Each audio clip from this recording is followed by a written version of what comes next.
Ծնվել եմ Երևանում, ապրել եմ երրորդ մասում, չորրորդ դասարան էի փոխվել, մենք ընդհանրապես երեխաներով այդ օրերին պախմոց էին խաղում, այդ օրը երկար խաղացուկ ու մեր ծնողները չկանչեցին, հետաքրքիր էր, ոնց որ համընկներ ինչ-որ մի բանի հետ։ Եկանք տուն, արդեն դա համար էր, մենք սեփական տուն ունենք, բակում ենք քնում, ես ու քույրս։ Դա աշխը չեր կպել, չէ քնել, մեկի կողմերը եկան երկու զինվորական, երեք քաղաքական հագուստով, մի հատ էլ ոստիկան։ Հուզարկին տունը, հրացանին բաներով խփում էին պատերին, տայնիկ էին, հայերեն տայնիկ ոնց է, փնտրեմ չկտան, հետո կես ժամանակ տվեցին, ասին իրավունք ունեք միան վերցնեք անկողին, որոշ աման, կասրուլյա, նո աման չաման, բարձեցին սուդաբեկ մեքենան, տարան ուլիխանու կայրան, ու խսկեցին եռնատար վագոնը։ Մեր բախտը բերեց, որ մենք առաջիններից մեկն ենք այդ վագոնում, հարմար տեղ գտանք, պոլկաներ են սարքել, երկու յարուս։ Ուտենց ինչ-որ ժամանակ հետո գնացքը շարժվեց։ Ուտեն երկար, շատ երկար, իշկան ես եմ իշեմ, 27 սուտկա ճանապարհ են տարել, ահավոր վիճակ, ոչ լվացվել, ոչ սանրվել, ոչ սնվել, քիչ տաս բերում էին ուտեսներ։ Հետո բերեցին 4 վագոն հացիպից ոնց հայերեն, անջատեցին, ասեն էլի կես ժամանակ, որ դադարգեք վագոնները։ Ու հայտնվեցին երկար գծին զուգահեռ մի 30, 40, 50 ընտանիք։ Այդպես 3 սուտկա հետո նոր եկան տարան լցին բարակներ, հատակի վրա ամեն մի անգամ ունի մի ընտանիք, մի հատ էլ ռուսական փեջ կար այդ բարակում։ Այդքան բան հետո, դրանց հետո ով ոնց կարող է թող ապրի։ Այդ շրջանից իրավունք չունենք առանց թույլտվության դուրս գալ։ Թողնենք ապրում ենք հոկտեմբերյանին կամ ես հոկտեմբերյան ասլո հիներ եմ ասում, այդ շրջանում եթե անհրաժեշտություն կա դուրս գալու պետք է թույլտվություն վերցնես։ Հետո ամիսը մեկ անգամ գալիս էին Պերեկլիշկա ոնց է, ասեմ հայերեն։ Գալիս են Պերեկլիշկա են անում, ամիսը մեկ անգամ, իմ մոտ ինչ է տպավորը, մի հատ պարսկա հայքին կար, անգրագետ էր։ Իսկ այդ մայորը, որ գալիս էր Պերեկլիշկայի, ազաննը կուլիշ էր, միջև նա հիշում եմ։ Այդ մայրիկը ստորագրության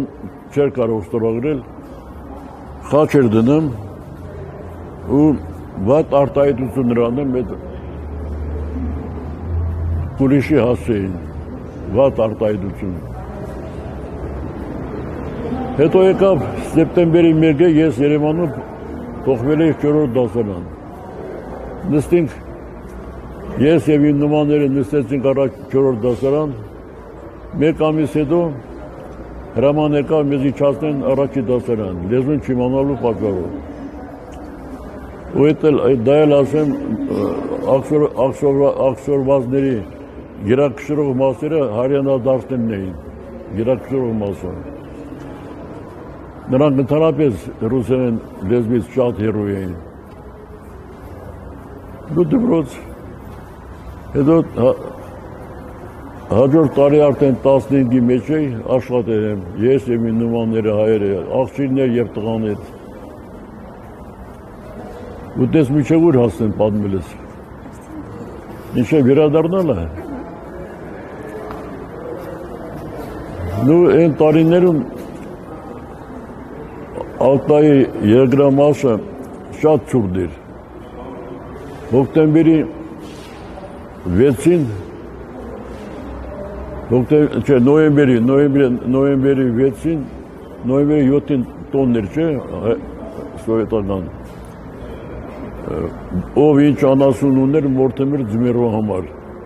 Կախում են կրիշում,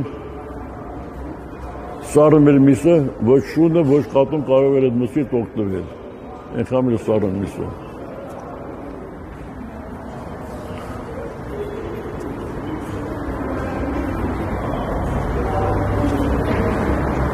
Մենք երեք երեխա ենք ծնողներս,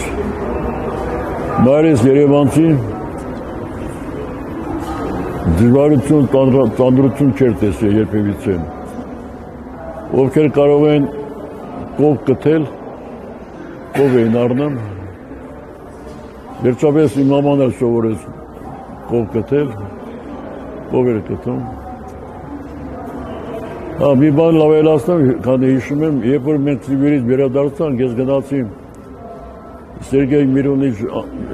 Միրոնովիչ Կիրովի անվան ռուսական դպրոցի շարունակելու դպրոցից 7-րդ դասարանում, նոր իմացա, որ քիմիա առարկա գոյություն ունի, ֆիզիկա առարկա գոյություն ունի, այնտեղ չկար պարզապես մասնագետների պատճառով։ Իսկ ուսուցիչների մեծ մասը 10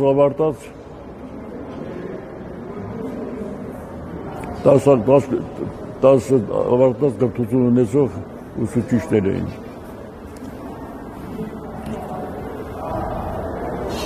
Եկանք այդ դպրոցը սովորում էի, միջանցքում հիշում եմ, այդ ժամանակ ռուսական դպրոցները մեծամասնությունը ռուս երեխեք էին։ Դե մեզ համարում էին բանի վրագի նարոդը։ Ես դասամիջոցով քայլում եմ, լսում եմ, смотри, сын врага народа։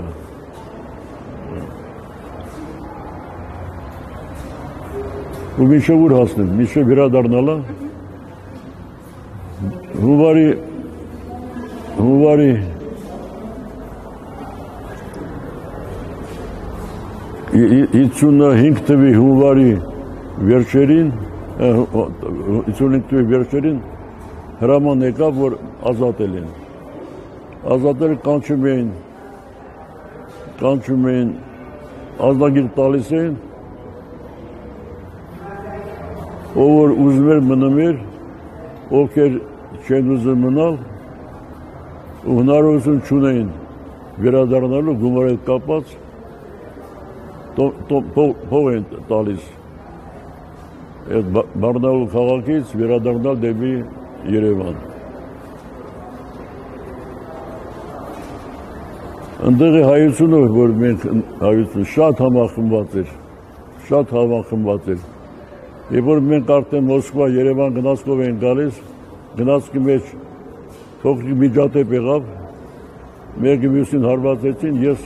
զարմացել եմ, ոնց կարող է հայը հային հարվածին։ Այդտենց վերադարձել ենք, մեր սեփական տունը պահպանվել էր, Վարշավին տվեմ, ազատեցին, մեր բնակարանում հաստատվեցինք։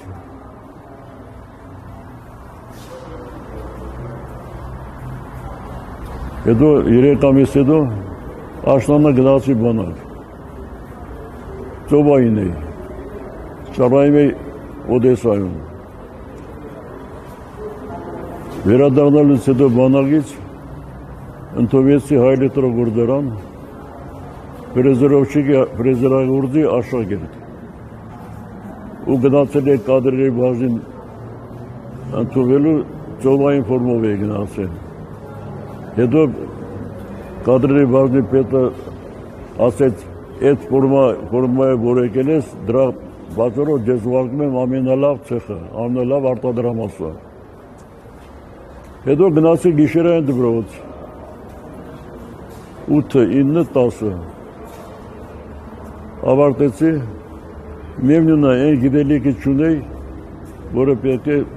ունենան նրանք, ովքեր որ նորմալ դպրոցում սովորել են, երրորդ փորձից կարողացա ընդունվել ինստիտուտ։ Գյուղատնտեսական ինստիտուտը, факультет сельскохозяйственных машин։ Ավարտեցի։ Ուտեղ մնացի Հայլետրով գրադարանում աշխատել մինչև 2004 թվականը։ Ինչ շարունակել։